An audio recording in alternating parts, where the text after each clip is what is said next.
Hi. Today, I wanted just to go over the kind of people you encounter who do readings for psychic intention. It doesn't matter if they use tarot or some other tool. The fact is, they're giving you a reading that presumably will give you information about yourself. And some of them are proper mediums and some of them are not. And it occurs to me how, well, we know that people can scam us constantly for any number of things. And it's particularly likely to happen when you're dealing with people who are presumably telling you, this is your fortune. And in fact, in a book I'm writing now, a cozy mystery, one of the chapters is completely devoted to one of the characters pretending to be fortune teller with the tarot cards, but she doesn't know what she's doing. She's just doing it for the sake of a Renaissance fair reenactment. It's supposed to be just a fun thing.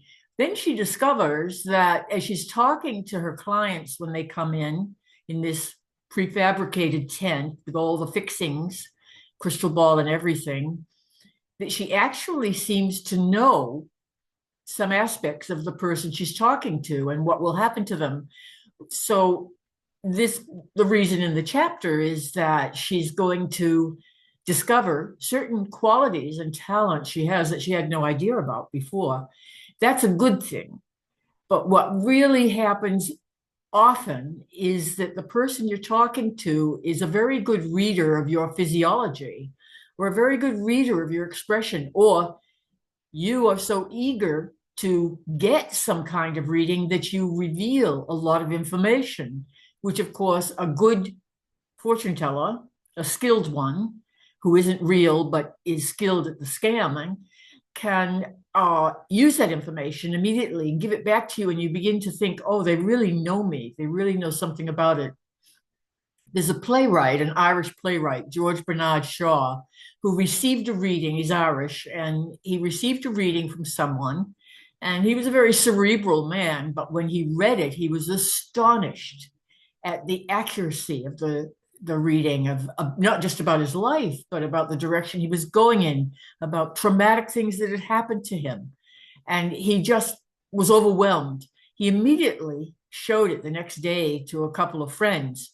And then he was shocked to discover that both of them said, my Lord, this sounds just like me, which, being a writer, a poet, and a very clever playwright, George Bernard Shaw took his time thinking about it and realized that he had been scammed. That in fact, the fortune teller he'd seen was a very good reader of the psychology of people. And we all share quite a lot of psychology, our worries, our hurts, our anger, our family situations. They're fairly predictable without a special reader to tell us so. But when we hear it from a special reader, we can think it has more validity than it actually does. My point is that we have to be careful. That's all. It's not that there aren't superb readers out there. I've had some. And I wanted to describe that contrast in my personal experience to demonstrate this. But main point being, if you have a reading, and it's a very exciting thing to have a reading from a good, worthy reader, somebody who's a professional medium or who has the skill, has the knowledge, has the way, what we think of a mystical way about them, and you can trust what they tell you, that's wonderful. But you also have the other side of it. Now, in my case, because I was born in England, although I came over here as a very young child, there's a tremendous influence from the English side of the family about these readings and mediums. And it wasn't dissed the way it is in America. It was readily accepted. And therefore, when I took vacation trips over there, I would always have one done. And it was usually going to be very interesting by someone. And in fact, frequently it would be very telling. It would be not a George Bernard Shaw, everybody has the same story type of telling, but more specific to me than I could possibly imagine. On the other hand, especially in America, I have had the scammers coming out of the woodwork. So I'll describe this to you. I had a reading from a reputable person, recommended reputable person by somebody else whose readings I did trust here in America just last year. And this person, when I got online with her and the phone, it wasn't a Zoom session even. She didn't want to do Zoom. She said she didn't like public seeing her. That should have given me a clue. But anyway, she didn't give me a reading. The first 35 minutes of the time with her, she said very mysteriously, I am going to contemplate your future. And then she vanished on the phone. There was music and there was some kind of sound that told me she was still there somewhere, but I didn't hear a word from her. It was actually 20 minutes that she was gone, and then another 10 minutes me trying to figure out what she was doing, not getting really comfortable with her answers. And then she gave me two bits of information. One, that I'd finished all that I was here to do as my life's work, which was the scariest thing I'd ever heard. And then she said, back in the day, I think she was talking primordial time, before time even, I was educated by special people. And if I call on them now, I can get their help. Then she said, that's the end of the reading. It was probably the worst psychic reading I had ever had. And I was bewildered because the person who had recommended this woman was somebody I did trust and I had reason to trust. And it turned out that the woman was not, that day anyway, in tune with herself. And that's what I was told, or she would have given me a proper reading. And also, I immediately contacted my friend, the one who'd done the recommendation. And I said to her, what's this about? Because I don't want this to, I don't want my life to, I don't feel my life is completed, all that it was sent here to do. And she said, no, no, no, it wasn't. It wasn't. I don't know why she said that, but trust me, you've got a lot ahead of you, more years than you can imagine, and a lot of work waiting for you to complete. Don't worry about that. But as to why she said that, my friend had no answer. Anyway, it was disturbing to me for quite some time, not the results so much as the fact this person performed this way. And I felt it was a betrayal of what ought to be a contract between the client and the reader. So I'm telling you that because it is a contract. If somebody's giving you a reading and they're legitimate, then that is a contract that they respect, and they won't treat you casually. They won't treat you like in the dark, not on a Zoom camera, and they won't disappear for 30 minutes. It just doesn't work that way. But then I'll describe a reading I had in England. This was a powerful reading that I didn't expect. I had actually gone to visit a woman with several other people I knew well, relatives that I knew well. And we just were visiting for tea and crumpets and stuff like that. It wasn't a special occasion.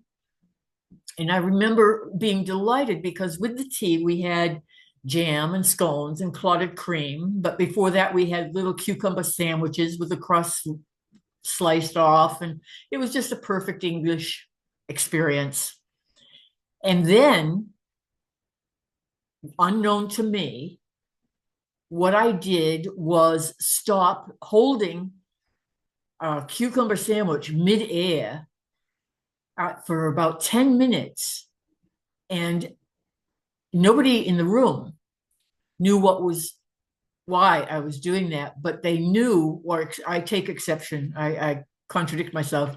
One person knew what I was doing, and none of them stopped me because there was a tolerance that I had gone into some kind of trance.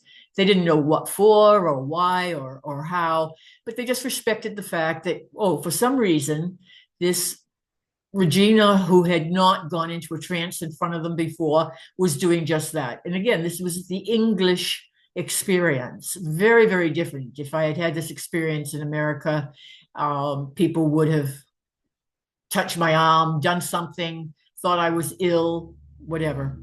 That wasn't the case here. They let that 10 minutes go by, and then I woke up And woke up is what I call it, but came back to myself is what the one of the people in the room called it.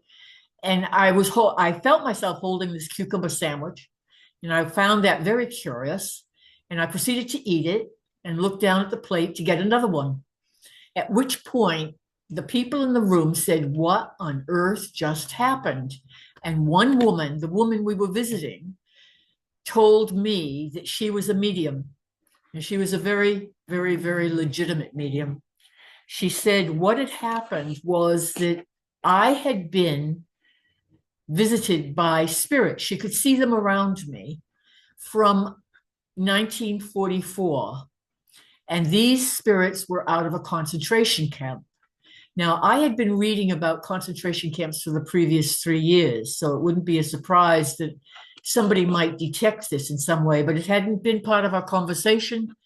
This woman I had never met before, and I had never spoken of my reading about World War II to anybody who was present in the room, including a couple of relatives. I just never, ever mentioned any of it to, so therefore nobody there could possibly know.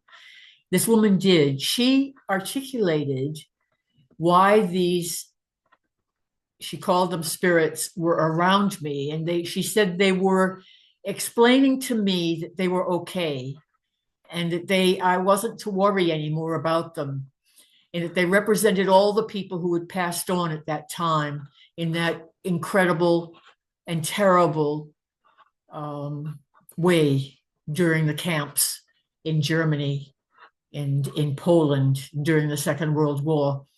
And she said the reason they had come was, one, to tell me how much they appreciated that I had cared enough to find out about them, and two, to tell me that I had taken it too much to heart in the sense of my life now, and that I should let go of the pain that I felt.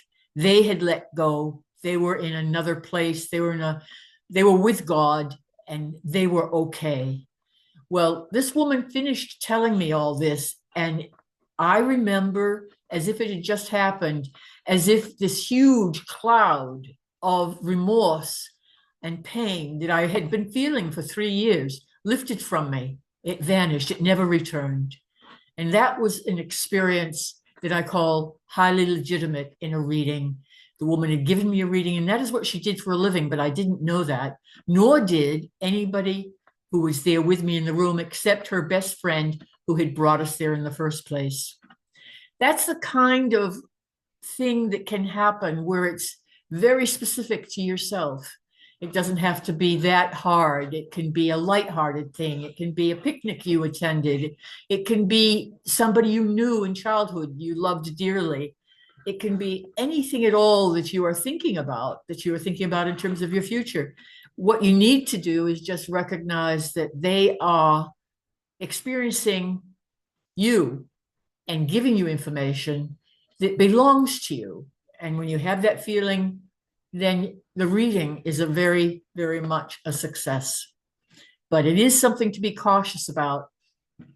You want to be sure you're talking to the right people, and to remember that the majority are probably not the right people. So if you get a recommendation from a friend, a word of mouth recommendation is far better than trying to look somebody up. So that's my story for today. I hope that it was helpful, and I'll see you again soon. Thank you.